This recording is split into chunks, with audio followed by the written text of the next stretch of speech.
பாருங்கள் நண்பர்களே, இதுதான் பனம் பழம். பனம்பழம்னா என்ன நினச்சிக்கிறீங்க?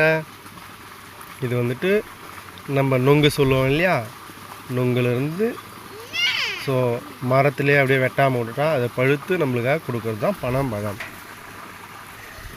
பாருங்கள், என்னுடைய பொண்ணு கூட பனம்பழத்தை சாப்பிட்றாங்க. இயற்கையான ஒரு இது இயற்கை எழில் மிகுந்த மோட்டர் இருக்குது, கரும்பு காடு, அதில் பனை மரத்தில் கிடச்சிதுங்க. அதில் வந்து சாப்பிட்றாங்க என்னுடைய பொண்ணு ஜெசிமா. உனக்கு ரொம்ப பிடிக்குமாம்மா அந்த பழம்?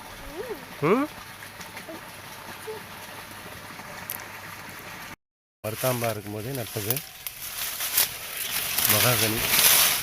பாருங்கள், நான் கண்ணாக வச்சது. ஸோ இப்போ அதனுடைய சைஸ் பாருங்கள்.